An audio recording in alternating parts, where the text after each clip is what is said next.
Good evening, IEHA Houston. Okay, I take it you can hear me if I don't stand behind that microphone? Good deal.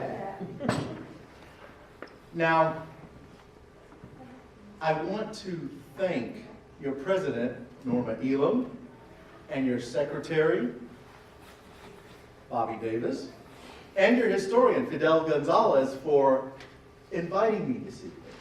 So let's give them a big round of applause.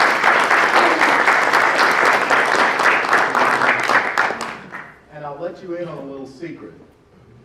When they approached me after one of our Toastmasters meetings to speak here this evening, of course I'm going to ask, what kind of speech do you want me to do?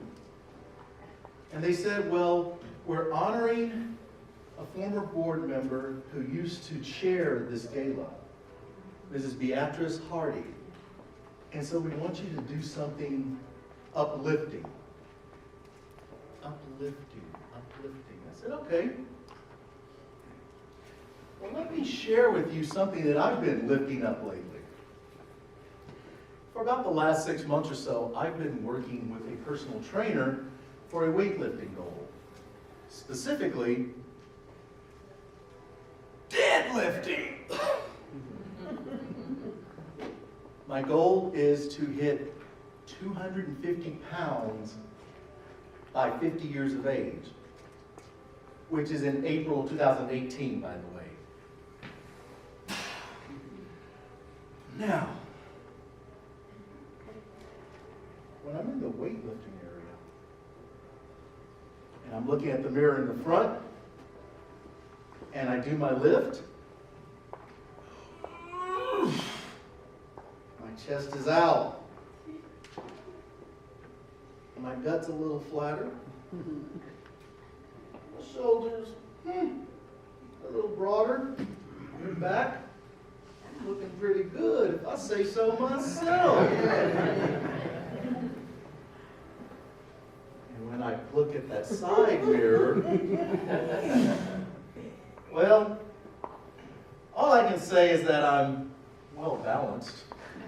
My butt hangs out and my gut hangs out. But that's okay. It's the same me, just from two different perspectives. And that's what I want you to think about this evening as I talk about working yourself out of a job.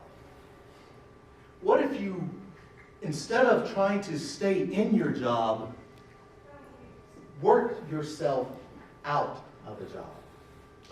Now, I see y'all looking kind of weird out there. Bear with me.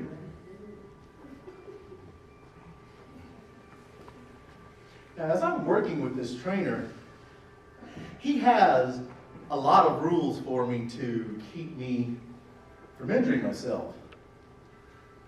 Tuck in your core, Eric. Shoulders back, Eric. Don't shrug, Eric.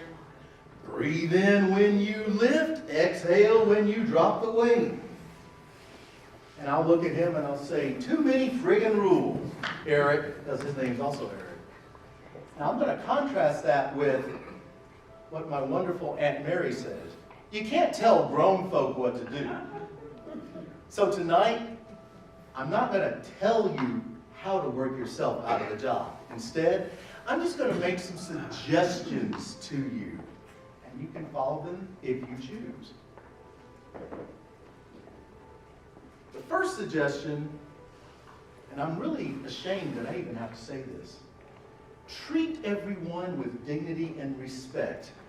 From the CEO to the summer intern and everyone in between, because you don't know when your paths are going to cross again.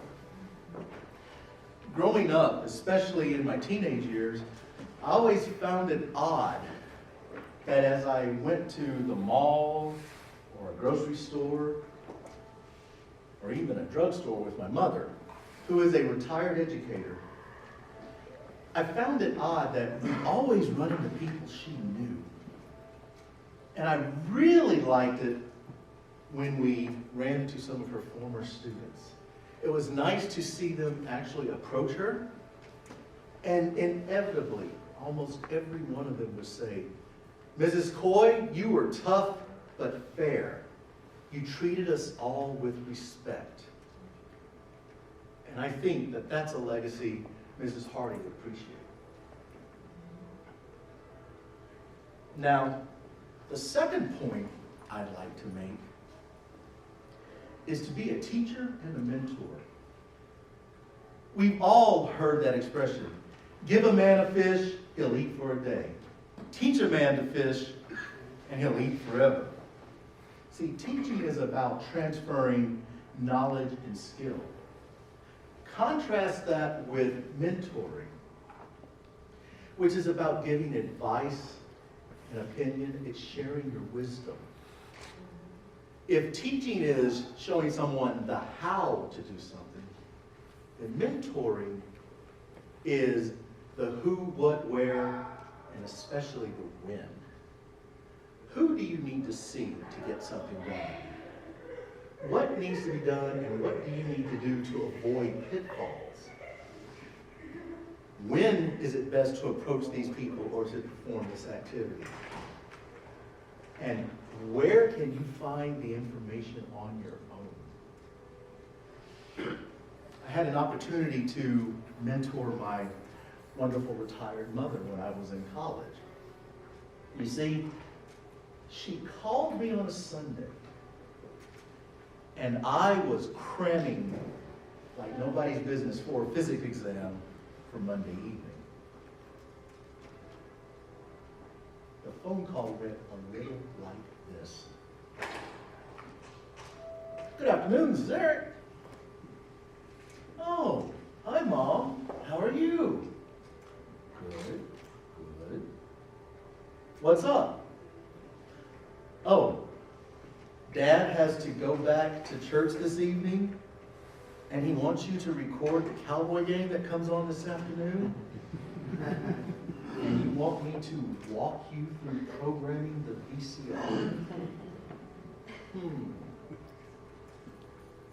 Now, I did tell you my mom was an educator, right? Mom, remember how you always were telling me that if you can read, you can do anything?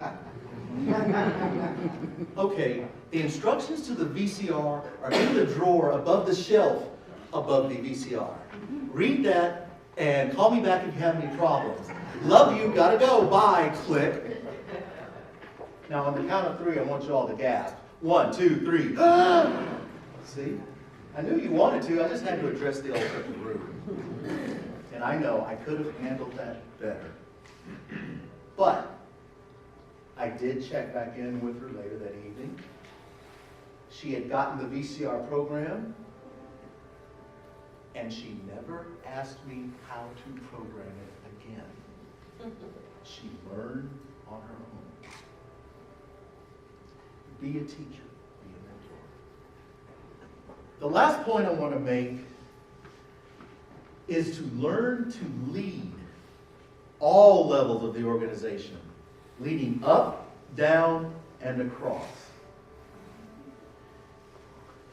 In the book, The 360-Degree Leader, and right now the author's name is slipping me, John Maxwell. John Maxwell is the one who covers this thoroughly. And in it, he talks about leading up, down, and across. And I can summarize this book for you in one word: service. How do you be or provide service to your superiors, to your peers, and to your subordinates? Providing service to your superiors can be as simple as being prepared when you are meeting with them. And if you're meeting with them to discuss a problem, think ahead and possibly have some solutions for them to put on the table. Don't let your bosses think. They don't really have time to do your job. Providing service to your peers could be something as simple as collaborating on a project to improve a process that impacts both of your teams. And providing service to your subordinates could be as easy as just making sure they have the proper tools and knowledge to do their jobs efficiently and effectively. and providing timely feedback, and not just waiting until that annual review, because then they don't have time to make any adjustments. Because you see, people, working yourself out of a job is about relationships. It's about adopting an abundance mindset instead of a scarcity mindset. Instead of looking at the pie as being fixed, and you've gotten your slice and you really don't care if anyone else gets theirs, it's about thinking that the pie is either ever expanding, or that if you've gotten a slice, it's okay to share, and if there's none left to share, you can always bake more. It's about opportunity. Being prepared and having prepared others for when your opportunity shows up. Or even more importantly, creating those opportunities on your own. So that when it's time for you to step into that new role, whether it's within your organization, outside of your organization, or even in retirement, you can do so with a clear heart and clear conscience and clear mind, knowing that you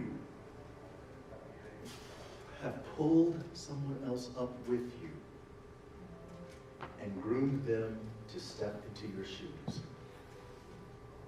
Merry Christmas, IEHA.